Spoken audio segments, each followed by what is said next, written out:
Yeshua, para nós, é a Geulah, a redenção de todo o universo se materializando na Terra.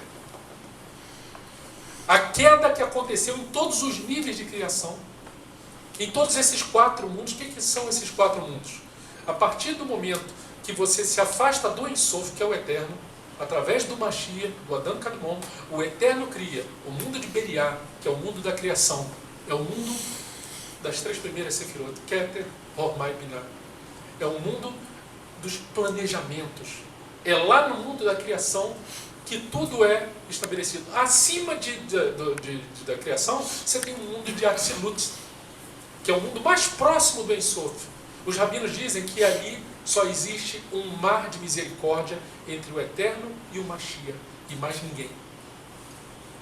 Tudo que está ali é tão sublime que até a própria noção de individuação o ser não teria.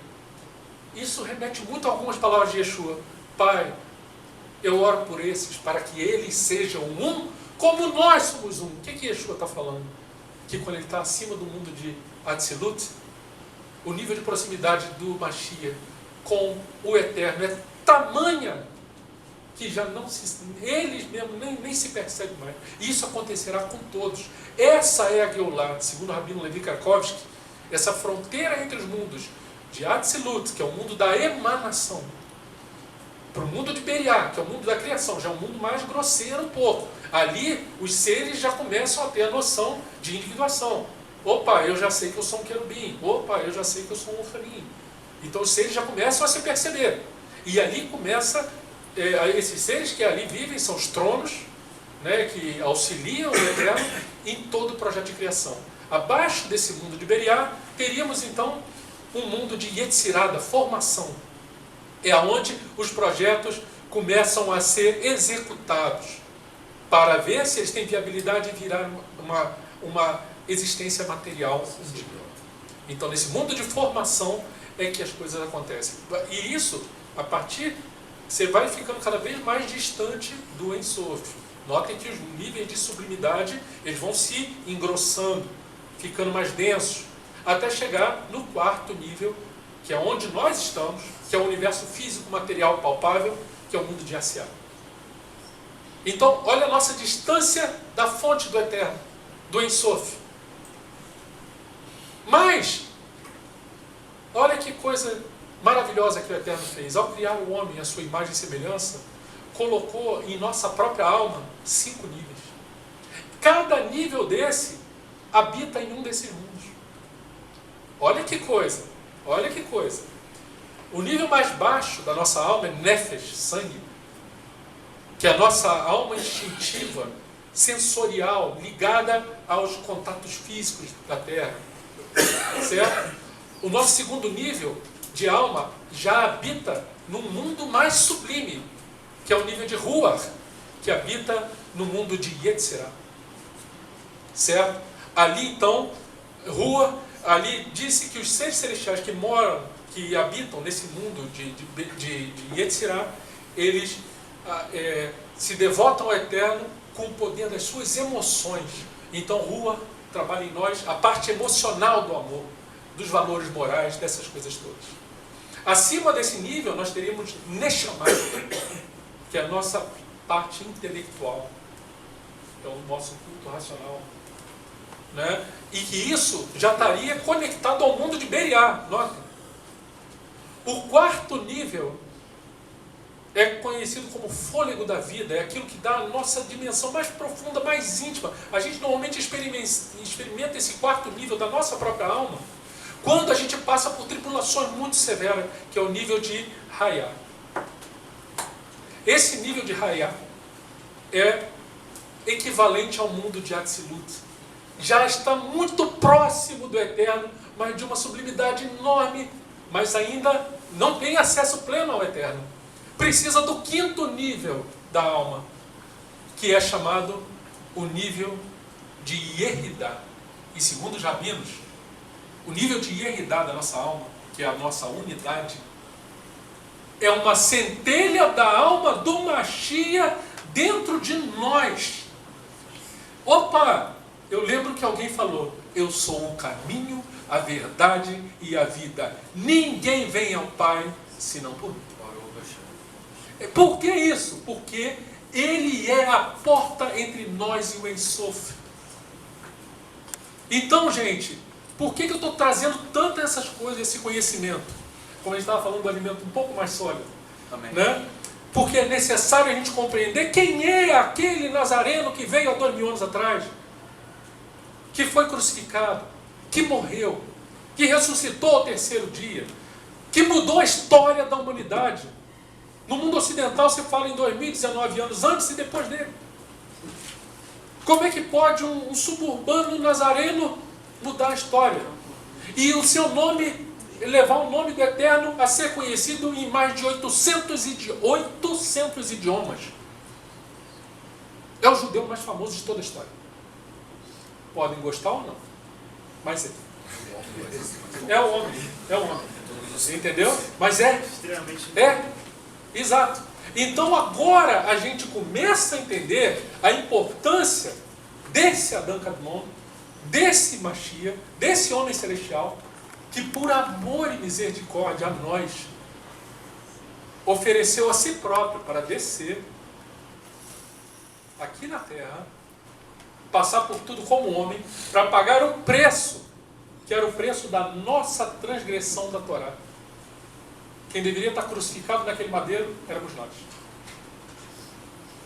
Ele veio por amor. Para quê? Porque ao descer, ele elimina todos isso. Ele começou como uma sementinha. Ele vindo e morrendo, toda semente para germinar ela tem que morrer. Ele fala isso. Rabino Shaul também fala isso sobre ele. Ele mesmo diz isso dele mesmo. Eu tenho que morrer porque se a semente ficar, ela vai ficar só, ela não germina. Mas ele teve que morrer. Por quê? Porque era o preço exigido por cada um de nós, porque a gente não consegue cumprir os 613 mitzvot com fluência, com perfeição. Então a gente acumula dívidas e dívidas e dívidas e dívidas.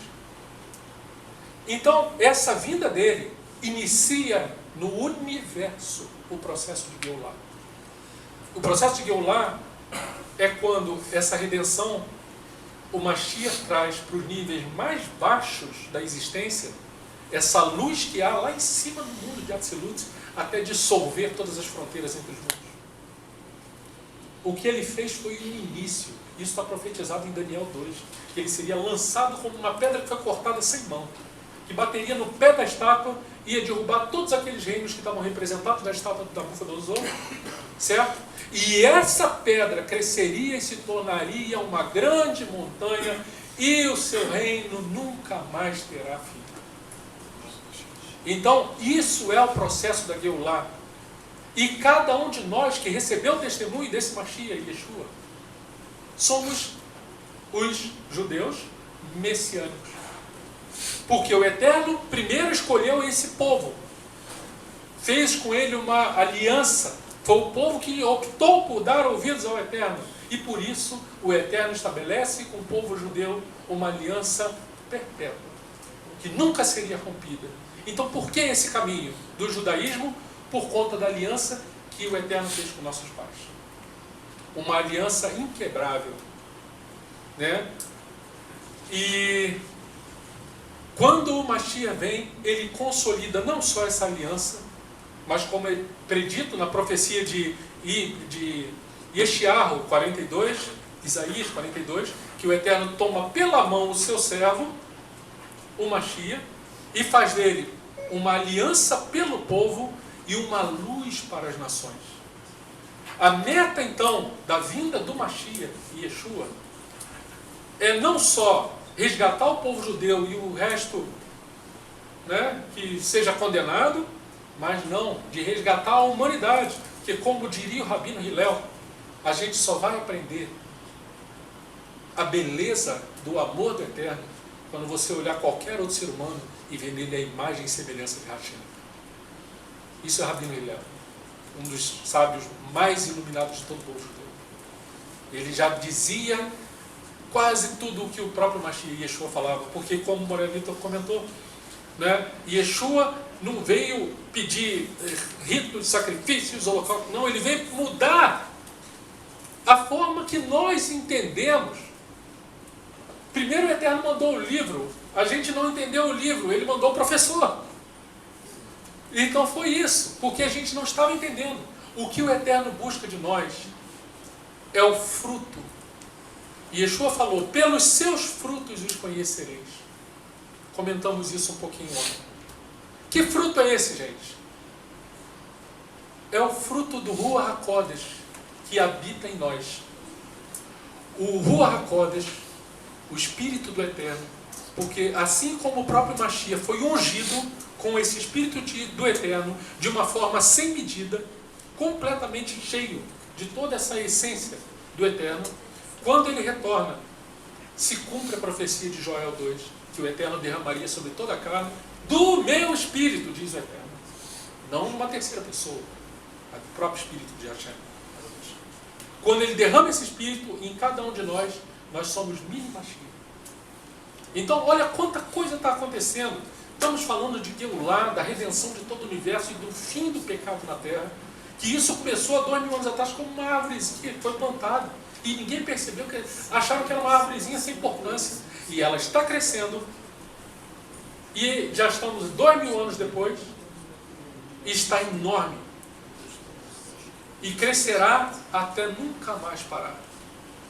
Isso, e nota como todas as coisas estão conectadas. A forma desses 4 mundos, esses níveis diferentes de sublimidade, a forma de nossa própria alma. Nós temos uma centelha da alma do próprio Mashiach, Yeshua, dentro de nós. É isso que nos conecta ao Ein Sof, ao Eterno. Por isso é que fala no livro de Hebreus que através do véu da sua carne, ele rompeu de uma vez por todas, nos dando livre acesso à presença do Eterno. Por quê? Porque a centelha da alma do Mashiach habita dentro de nós. E com isso, nossa alma que permeia os 5 mundos, agora tem acesso direto ao Ein Sof, passando pela porta. E é por isso que a gente estava falando tanto, que não poderia ser só um judaísmo sem Mashiach, ou ele ser só um mero adereço, ou falar dele também. Ele é a porta. Se você perder a porta, você não entra na casa. E não adianta tentar furar o muro. Ele é a porta. E ele é aquele a quem o Eterno preparou antes de todos os tempos. Antes da fundação do mundo. Aquele a quem o Eterno amou. E o que o Eterno quer com isso tudo? Transmitir esse mesmo amor que ele tinha com o Mashiach, num nível de absoluto para cima, para todos aqueles que são sua imagem e semelhança, nós. E ao sermos ungidos com esse Ruach HaKodesh, que vem do Eterno, ele nos dá entendimento, ele abre os nossos olhos para entender que sem Mashiach e Yeshua, nada, não temos acesso. E isso, gente, não tem nada a ver com o conceito de idolatria, não estamos idolatrando Yeshua, muito pelo contrário. Estamos reconhecendo o Elohim que o Eterno enviou para nos conectar a Ele. Estamos na obediência que o povo também teve de Israel ao reconhecer Moisés, Moshe, como o único mediador entre Deus e os homens. Amém. Quem falava para Moshe da seguinte forma: não, Moisés, por que você se eleva diante de toda essa congregação? Todos nós vimos o Eterno no monte. Todos nós somos judeus iguais, todo mundo tem acesso direto ao Eterno. Você lembra quem falou isso? Cora. Esse papinho que está no ouvido de vocês, que estão jogando aí, que ninguém precisa de mediador entre Deus e os homens, é o papo de Cora. E por causa disso ele foi engolido pela terra com todos os seus bens. Muito bom. Essa é a rebelião de Cora. E nós somos obedientes. Porque nós reconhecemos aquele que o Eterno fez, segundo a ordem de Melquisedeque, certo? Para ser o nosso sumo sacerdote eternamente, feito uma única expiação, pagando um preço, que era um preço da nossa própria vida, mas tem uma coisa linda nesse sacrifício de Yeshua por nós. Olha que coisa, gente. E Yeshua não é desta criação, ele está acima. Se fosse uma pessoa dessa criação, do nível de Asiá, certo? Seria, a Torá manda, olho por olho, dente por dente, né? Você arrancou o dente de alguém, seu dente tem que sair. Furou o olho de alguém, seu olho sai.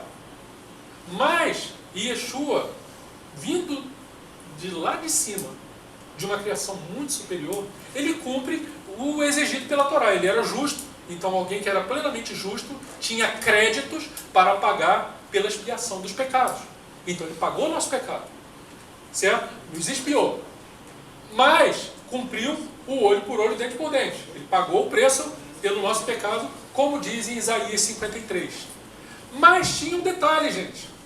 Como Yeshua não é dessa criação, ele é lá de cima, e ele tinha uma justiça perfeita diante do Eterno, e ele tinha em si mesmo algo que o Eterno deu a ele, que era a própria vida eterna, livre do tempo, não sujeita ao tempo, uma vida plena, para sempre. Então esse troco tinha que ser dado para nós. Opa, ele pagou o preço, sangue por sangue, vida por vida, pronto, ele pagou. Mas peraí, ele pagou demais. O sangue que ele tinha não é de Asiá, é lá de cima. Então, no sangue dele tem um crédito de justiça que ele tem nesse sangue dele, em si mesmo, a vida eterna. Então passa de troco para todos aqueles que o receberam esse mesmo tochão. Aí a gente começa a entender o tamanho dessa gueulá. O que é que ele está preparando? Porque ele está vindo uma segunda vez. Ele está retornando para inaugurar a era messiânica. O pastor Maurício estava comentando aqui agora há pouco tempo, falando do pessoal que está vindo das gerações futuras, né, daqui a 20 anos, quem sabe, filho de um, filho do outro, quem sabe estaremos juntos com o próprio Mashiach daqui a 20 anos. Amém? Porque está muito perto, está às portas. E quando ele vier, ele não vai ser mais um rabino que vai entrar pela porta e vai, oi gente, está tudo bem? Não. Porque assim como sai o relâmpago do Oriente e se mostra no Ocidente, assim será a vinda do Filho do Homem. E todas as nações da terra se lamentarão por vê-lo. Ai daqueles que o renunciaram. Ai daqueles que o conheceram e o negaram. Porque negaram a porta para a própria vida. Então é por isso que judaísmo messiânico para nós é muito mais do que só observarmos o judaísmo por amor ao povo judeu, mas é principalmente reconhecendo a porta que nos conecta ao Eterno da forma que o Eterno ordenou que fosse. Cumprindo Yeshua na sua vinda mais de 300 profecias em si mesmo. Em si mesmo. Segundo os cálculos matemáticos, né, a gente tinha até um artigo sobre isso, sobre a probabilidade de se cumprir no mínimo 8 profecias. 8. Sobre a cabeça de uma mesma pessoa, numa mesma época, e no meio desses 7 bilhões de pessoas no mundo. Então, como é que seria a probabilidade, a estatística, de se cumprir 8 profecias? 8. E Yeshua cumpriu 312, daí para cima. 8 profecias seria mais ou menos equivalente a você pegar uma moedinha de 10 centavos, pintar ela de vermelho. Tá? Agora, você pega a região sudeste do Brasil, certo? E enche dessas moedinhas de 10 centavos até a altura de 1,5 m e joga a sua moedinha vermelha no meio, mistura e tenta achar. Essa é a probabilidade. De uma única pessoa cumprir 8, só 8 profecias. E Yeshua cumpriu 300. Não há outra possibilidade de outro ser humano ter cumprido as outras profecias senão Yeshua. Amém. E uma coisa que eu acho importante frisarmos, né, é que quando a gente pega as profecias por si próprias, a profecia do nascimento, que ele nasceria em Betlehem, que ele seria desde os tempos da eternidade, que ele seria, viria de Nazaré, teria um Netzer, né? E Netzer tem um trocadilho aí, que eu ia até comentar, né? Netzer também significa o renovo do tronco de Ishai, de Jessé. Então, ao mesmo tempo que fala que ele era o Netzer, está dizendo que ele é o renovo e que ele é aquele nazareno. Então os do caminho diziam, nós somos seguidores desse Netzer. Aquele que é o renovo do tronco de Jessé, aquele que é o nazareno. E até as profecias que ele viria montado num burrinho, que o seu rei seria traído por 30 moedas de prata. Quando, se você botar simplesmente os textos do Taná, um do lado do outro, você reconta a história de Yeshua HaMashiach sem precisar abrir a Brit Hadashah, sem precisar abrir uma página do Novo Testamento. É só botar uma profecia do lado do outro. E é isso que os anti-Yeshua tentam fazer com que as pessoas não façam de jeito nenhum. Eles tentam isolar as profecias. E não botar todas uma do lado da outra. Porque eles sabem que se botar todas uma do lado da outra, você conta a história de Yeshua HaMashiach. Então, a meta dessa mesa seria discutirmos por que do judaísmo messiânico. O que é o judaísmo messiânico original?